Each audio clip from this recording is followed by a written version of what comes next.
आदमियों के लिए बहुत मुश्किल तो ये है कि किसी के दुख में हंसे बिना कैसे रहें।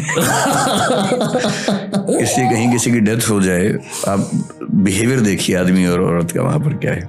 महिलाएं जब जाती हैं जी, वहाँ कई महिलाएं बैठी हैं, आराम से बात कर रही हैं, एक और महिला आई, सब मिलकर रोती हैं जी, एकदम ऑर्केस्ट्रा की तरह से चलता है। तो वो जो महिलाएं शांति से बैठ के बात कर रही हैं, एक की और आती सब कैसे रोने लगती है मैं नहीं समझ पाता, क्योंकि उनका अपने इमोशंस पे ऐसा कैसे कंट्रोल है। सब रोई 5-7 मिनट, फिर वो 7वीं महिला भी चुप हो गई, फिर बातें होने लगी, फिर 8वीं जब भी आएगी फिर 8 और रोएंगे उसके बाद। तो बहुत पता नहीं कैसे मैनेज होता है। अच्छा, आदमी लोगों को आप वहां देखेंगे जी, किसी के दुख में जब जाते हैं, 1-8 मिनट हाथ रख के बहुत बुरा हुआ, बहुत बुरा लग रहा है। जिसको बुरा लग रहा है, जिसको दुख हुआ, बोलेगा हाँ कोई बात नहीं, हो जाता है। फिर वो जाके बैठ जाएंगे, आंसू तो भूल ही जाइए आप।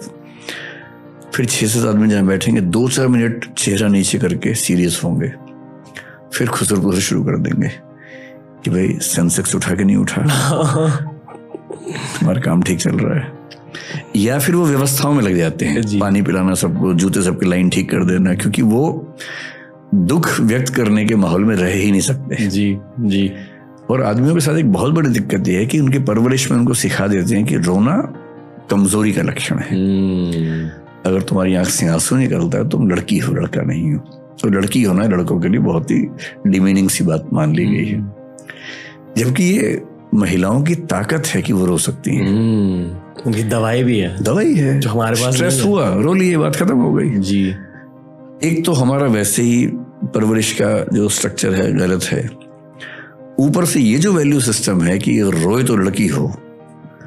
अब लड़कों की दुनिया में कोई दुखी है, रोना चाहे, सब मजाक बना देते हैं उसका, जबकि सबको साथ देना चाहिए। मिलके ना भी रोएं, कम से कम साथ तो दें, गले तो लगा लें। पर रोना एक ऐसी बेहूदी बन गई है लड़कों की दुनिया में, तो फिर इलाज कहाँ से होगा? स्ट्रेस इकट्ठा होता जा रहा है, रो आप पा नहीं रहे, तो बहुत क्राइसिस है। लड़कों की दुनिया में क्राइसिस कम नहीं है, बहुत क्राइसिस है। सोल्यूशन है इसका? सोल्यूशन ये कि एक ऐसी कल्चर जिसमें रोना अच्छी बात मानी जाए।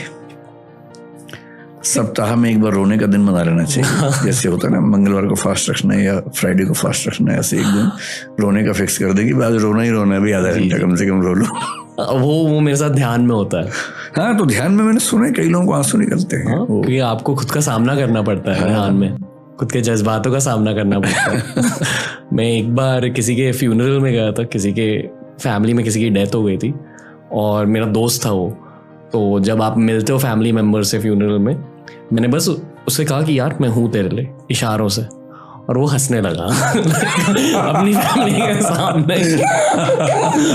उस दिन मुझे मर्द होने की असलियत के बारे में पता चला कि हर जगह जोक्स होते हैं यार। नहीं, मुझे लगता था जब मेरी माँ की मृत्यु हुई, मुझे लगता था कि मुझे असर नहीं पड़ेगा, क्योंकि मैं वैसा ही हूँ जैसे मर्द होते हैं हमारे देश में। वो इमोशनल एक्सप्रेशन कम करते करते इमोशनल ही नहीं रह पाते एक समय के बाद। मैं सरप्राइज था कि इतना कैसे मेरी नेचर चेंज हुई। मैं 1 महीने बोल नहीं पाया, 6 महीने फ्री नहीं हो पाया उस चीज से।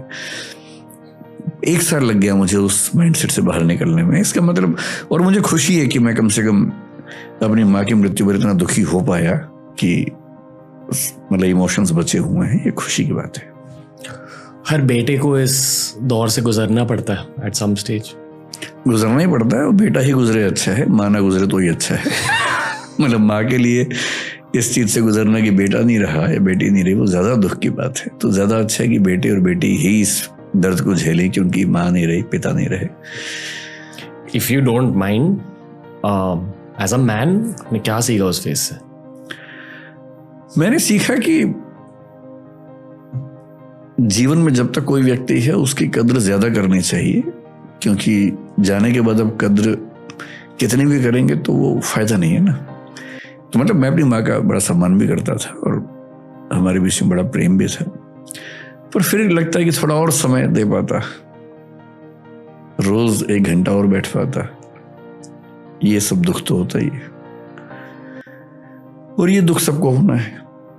जब तक पेरेंट्स हैं आप टाइम बहुत दे नहीं पाएंगे, क्योंकि आप खुद व्यस्त हैं अपनी जिंदगी में। आप सुविधाएं दे देंगे, समय नहीं दे पाएंगे। और समय में दिक्कत ये भी है कि उनकी जनरेशन का थॉट प्रोसेस रुचियां इतनी अलग हैं कि हम 2-4-5 मिनट के बाद कोई कॉमन पॉइंट भी नहीं बचता, क्या बात करें। जब केयर हम कर रहे हैं वो भी हमारी केयर कर रहे हैं, लेकिन अब विचार और अनुभव और दुनिया, जरूरतें इतनी अलग अलग हैं, ज्यादा बात हो नहीं पाती है। लेकिन फिर ये कि जब वो नहीं रहते हैं तो लगता है कि काश और समय दिया होता। ये तो है, ये तो मैं अब सबको इतना ही बोलता हूँ जिनके पेरेंट्स ऐसी किसी अवस्था में है कि भाई जितना हो सके करो और समय भी दो, बाद में मलाल ना रहे कि कुछ कमी रह गई। ये गिल्ट बड़ा गहरा गिल्ट होता है।